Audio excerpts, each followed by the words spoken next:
Hello guys, আমি সীতা আমার নতুন একটি ব্লগে তোমাদের অনেক অনেক স্বাগত। আশা করছি তোমরা সবাই ভালো আছো আর আমিও ভালো আছি।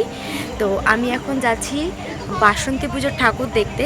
তো আমাদের এখানে বাসন্তী পুজো কেমন হয় তোমাদেরকে দেখাবো। আমি অ্যাকচুয়ালি আমার বাড়িতে নেই, বাড়ি থেকে একটু দূরে আছি। তো তোমরা পুরো ব্লগটা দেখতে থাকো আর আশা করি তোমাদের পুরো ব্লগটা ভালো লাগবে। তো টাটা, বাই বাই। নেক্সট পার্টে তোমরা দেখো যে আমরা কেমন এখানে এনজয় করি বা ঠাকুর কেমন হয়, পুরোটা দেখতে থাকো। Bye bye. তো আমরা ফাইনালি চলেও এসেছি। এইটা হচ্ছে প্রথম ঠাকুর। তো এইটা হচ্ছে ছোটোখাটো করে পুজো হয়, আর এইটা হচ্ছে বড় মানে ঠাকুর। এইটা হচ্ছে এত সুন্দর মানে লাইটিং করে, মানে প্রতি বছরই নাকি করে। আমি ফার্স্ট টাইম আসলাম। তো তোমরাও দেখো আমার সাথে সাথে যে লাইটিংগুলো এত সুন্দর লাগছে।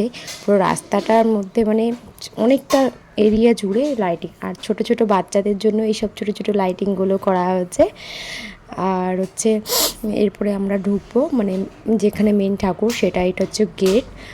তো প্যান্ডেলটা এত দারুণ আর এত সুন্দর লাইটিং করেছে, মানে অসাধারণ। যেরকম আমাদের দুর্গাপুজোতে যেরকম লাইটিং হয়, সেম সেরকম টাইপেরই লাইটিং করেছে।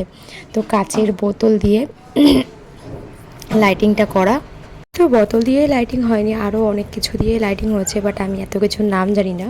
তো তাই জন্য। আর এই যে হচ্ছে পুরো ডেকোরেশনটা তোমরা দেখতেই পাচ্ছ। আর এখানে মানে এই যে আমাদের মায়ের মূর্তি, আর এখানে ছোটোখাটো করে একটু ফাংশন টাইপের কিছু হচ্ছে সামথিং।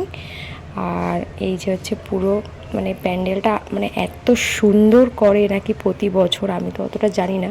তো আমরা ওখান থেকে শেষ করে আমরা চলে এসেছি একটু গোবরডাঙ্গার মেলায়। আর এই হচ্ছে ঢোকার গেট।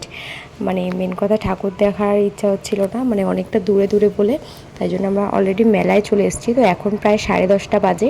তো মেলায় আসার পরে দেখি মানে আমরা তো প্রথমে ভেবেছি ভীষণ ভিড় হবে, তো এখন দেখছি ভিড় নেই। আর এখানে কিছু মানে সোনা গয়নার জিনিস আছে, তোমরা যদি কেউ চুরি করতে চাও এখান থেকে চলে আসতে পারো, ঠিক আছে? আমি জাস্ট ইয়ার্কি মারলাম, কেউ মাইন্ডে নিও না। আর হচ্ছে এই যে আমরা মেলার ভেতরে এসে দেখি পুরোটা ফাঁকা, মানে এত মানে লাইটিং ফাইটিং অনেক দোকানপাট আছে, বন্ধও হয়ে যাচ্ছে আস্তে আস্তে। তো আমরা কিছুক্ষণ মানে আধা ঘন্টা মতো থেকে, আর আমার এই বেলুনগুলো খুব ভালো লাগে, তাই জন্য একটু ভিডিও করে নিয়েছি। তো আমরা এবার বাড়ির দিকে বেরিয়ে গেছি। তো ব্লগটা আমার এইটুখানি ছিল। সবাই সুস্থ থেকো, ভালো থেকো, টাটা, বাই বাই।